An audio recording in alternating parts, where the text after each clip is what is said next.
بسم اللہ الرحمن الرحیم۔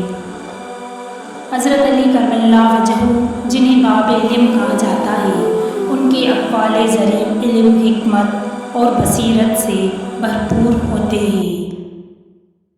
آپ نے انسان کی فطرت، اس کے اعمال اور اس کی کامیابی ناکامی کے گہرے اسباب کو نہایت فصاحت بلاغت کے ساتھ بیان فرمایا ہے۔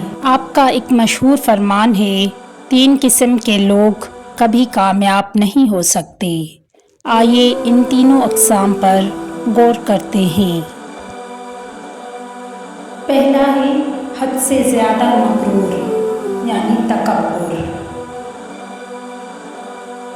تکبر وہ بیماری ہے جس نے ابلیس کو بھی راندہ درگاہ بنا دیا۔ جب انسان خود کو عقل، طاقت یا حیثیت میں دوسروں سے برتر سمجھتا ہے تو وہ نہ صرف اپنی اصلاح کے دروازے بند کرتا ہے بلکہ اللہ کی مدد سے بھی محروم ہو جاتا ہے۔ قرآن میں ارشاد باری تعالیٰ ہے، اللہ تکبر کرنے والوں کو پسند نہیں کرتا۔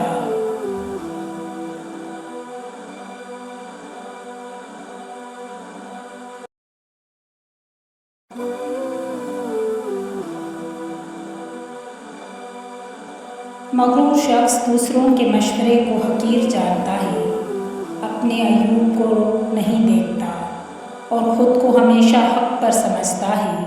ایسے شخص کی کامیابی محض ایک سراب ہوتی ہے۔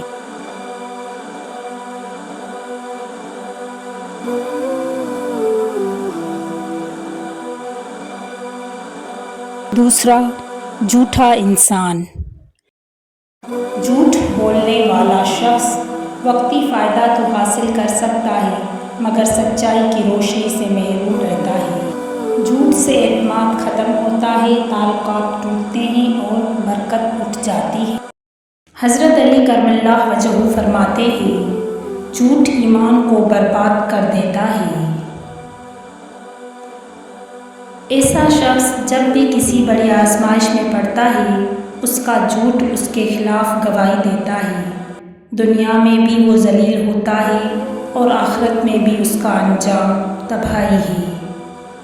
تیسرا، جو دوسروں کو کمتر سمجھے۔ یہ وہ شخص ہے جو لوگوں کو حقیر جانتا ہے، ان کی ذات، حالت یا علم کو کمتر سمجھتا ہے۔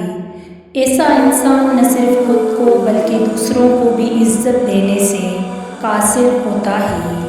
یہ غرور کا ایک اور روپ ہے۔ حضرت علی کرم اللہ وجہہ کا ایک اور قول ہے، کسی کو حقیر نہ جانو کیونکہ ہو سکتا ہے وہ اللہ کے نزدیک تم سے بہتر ہو۔ جو شخص دوسروں کی تحقیر کرتا ہے وہ سیکھنے، محبت بانٹنے اور دلوں کو جوڑنے کی طاقت کھو بیٹھتا ہے۔ حضرت علی کرم اللہ وجہہ کا یہ فرمان ہمیں یہ سکھاتا ہے کہ کامیابی صرف ظاہری اسباب سے نہیں بلکہ باطنی صفات سے حاصل ہوتی ہے۔ اگر ہم چاہتے ہیں کہ دنیا آخرت میں کامیاب ہوں تو ہمیں تکبر سے بچنا، سچ کو اپنانا اور سب انسانوں کی عزت کرنا سیکھنا ہوگا۔ اللہ ہمیں حضرت علی کرم اللہ وجہہ کی اس حکمت بھری نصیحت پر عمل کرنے کی توفیق دے۔ آمین ثم آمین۔